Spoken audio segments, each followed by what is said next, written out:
Ain't hit me up in a while, acting like you don't know a number but a dial. You quit, then that's it, I'ma throw in the towel. Cause a nigga only gon' do what you allow. You don't want this gun smoke, then the text with your nose so your thumb. Hi guys, welcome back to my channel. It's Michelle Jones. Thank you guys so much for being here.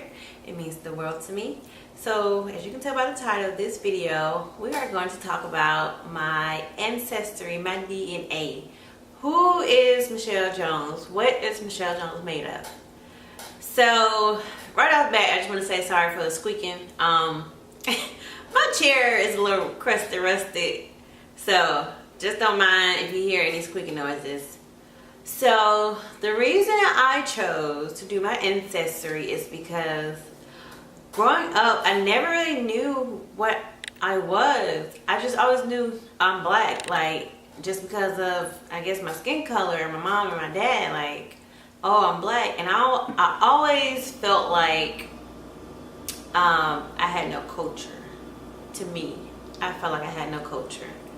And so normally well, not normally, but I guess when I was little, I found myself wishing like, oh, I wish I was this, or I wish I was that. And it was mainly because, not how I looked, but just because of they had culture. Like, I love Hispanic people because I feel like, to me, their culture is like bomb. Like, they have a background, they know where they come from. And like, for me as an African American, or a Black American as some say,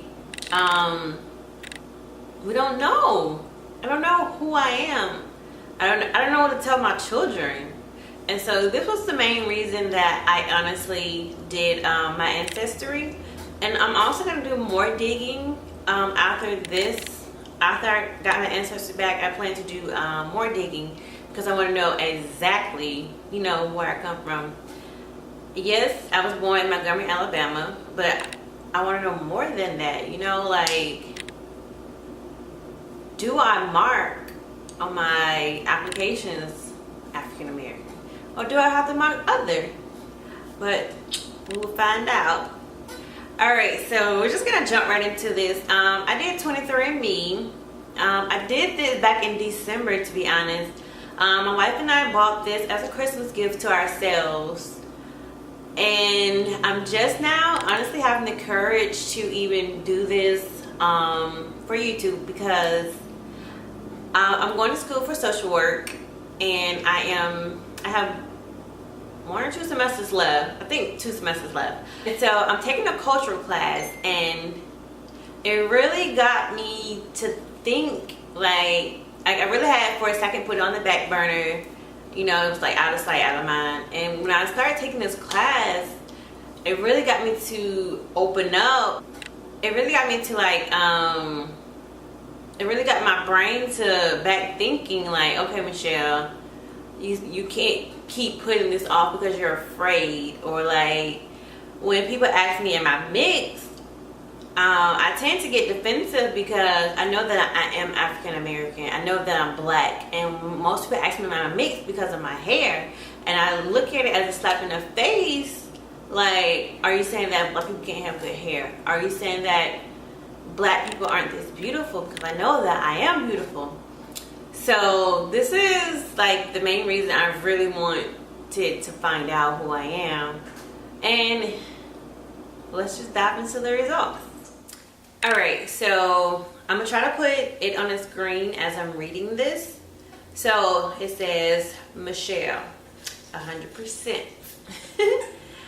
I am Sub-Saharan African, 81.7%. And to me, to be honest, that really bothers me because I'm just now figuring out, I guess, what I am, like what runs through my veins. And, well, I guess I'm really upset because I'm just not figuring out what I am. But I guess it's never too late to still learn about your culture and to still experience it. Even though I know a lot of people say that Africans do not claim us and they do not like us. But, I mean, it's not our fault. So I really don't understand. But we're going to keep on going. So, alright. And I know Sub-Saharan African is very broad, but they break it down to a little more sections. I am West African, 78.2%. Central and South African, 1.3%. 0.1% East African, and 2% broadly Sub-Saharan African. Alright, this part kind of threw me off guard. I wasn't expecting this at all, like at all. But I'm 14.2% European. Like, I was not expecting that. So they broke it down into detail. So I am 9.4% Northwestern European, 2% British and Irish, 0.4% Scandinavian, 7.1% broadly Northwestern European,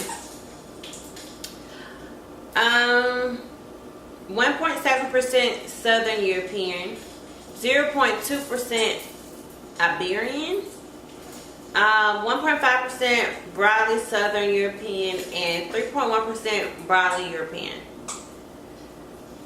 Alright, and so this part I was expecting more. So this is the East Asian and Native American section.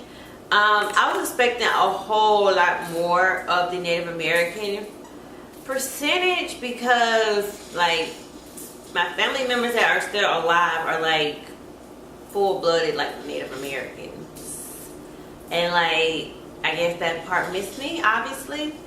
So I am 2.5% East Asian and Native American, 1.2% Southeast Asian, 1% Native American, 0.1% East Asian, 0.1% broadly East Asian, and 0.3% broadly East Asian and Native American.